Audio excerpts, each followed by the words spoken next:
wrestle with Don Morocco and Cowboy Bob Orton, Junior, and You mentioned Andre. You got any Andre stories? Which one? What do you want? You give me your best Andre story. I got all. Put us over the top.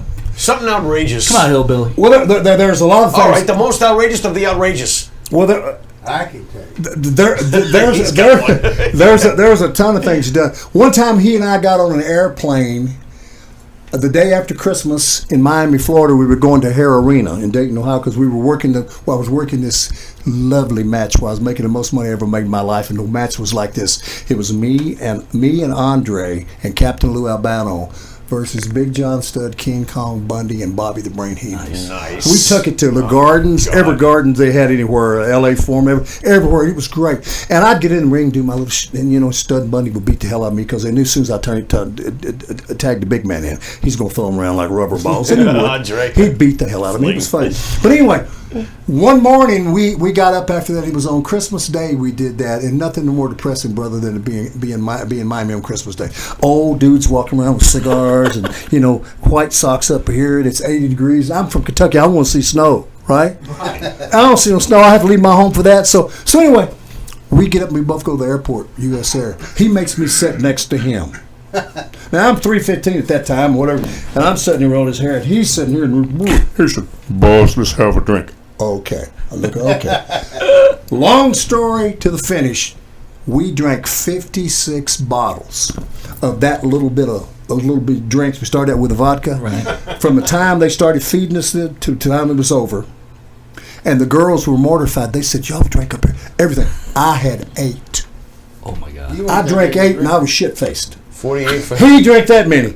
48. And then he walked out into the snow, where it was snow, and he was sweating, and he looked like a Yeti or some kind of, steam was coming over about. I mean, everybody around him was like, I said, if somebody scripted this, Spielberg, wouldn't nobody believe it.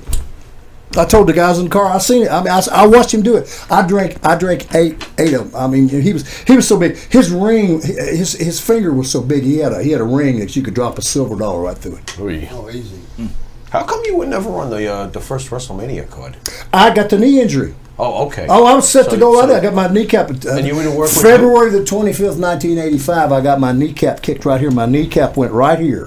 I tore my left rectangle, my right rectangle, my patella tendon away from the bone, and my medial collateral ligament all at once. It was like somebody taking a damn baseball bat. And that was a match of me and Hogan. It was Beefcake and Johnny Valiant, God rest his soul, at the San Diego Sports Arena.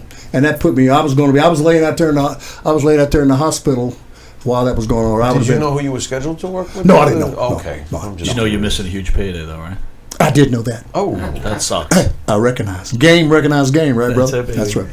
So they bring in the other hillbillies, right? And well, Jimmy Hart and right? after I got hurt, went down. Mm-hmm. That's when they started bringing those in. That's when we brought in that Cousin Junior. I called this guy named Cousin Lanny Kane, who's the guy kind of broke me in with Dale Mann, and I wanted to return a favor. I said, "Hey, cousin," I said, "Hey, man, I need somebody to come in and do it." He came in. He was a better hillbilly you could ever be. I mean, barefooted. Right. He could do that mule kick and all that shit. We took him right out. He came right in, and I managed him. We were out at the Oakland Coliseum out there where all the Samoans live. Was he Cousin Luke, right? No. This was way before Cousin. This was Cousin Junior. Okay. Lanny King. And he got over. And then he started going absolutely crazy. He got like $10,000, $15,000 and he went crazy. He went like, I guess he thought he was Zuckerberg rich or something. And anyway, that's when Jimmy come in with Uncle Elmer, Stan Frazier, right? And Cousin Luke come later. Right, Gene okay. Lewis. Gotcha. So I thought I had a whole menagerie of hillbillies. It was great. I got to manage them. And then once I got healed up, they all just they won't. So that's why. Well, how was your relationship with Elmer or Plowboy Frazier?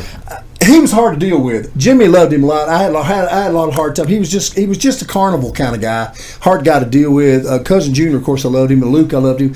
But Elmer had his own thing. I remember Andre's story. You know, Elmer was 6'9", 430, 40 pounds, right? Yeah. He come to me and Bobby Heenan one time, and he says, me and Bobby sitting there, and he says, "Bobby," and he's kind of shaking. He said, "Bobby, why don't Andre like me?"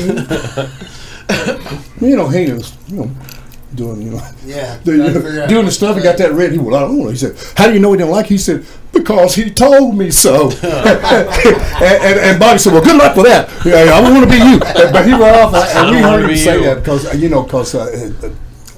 Andre didn't like him. Few guys Andre didn't like. He didn't like Bam Bam Bigelow. Yeah. He didn't like the Sheik. Macho. He didn't like. The boys were telling me he didn't like Macho much. I guess Baby oil. Baby oil. We get one.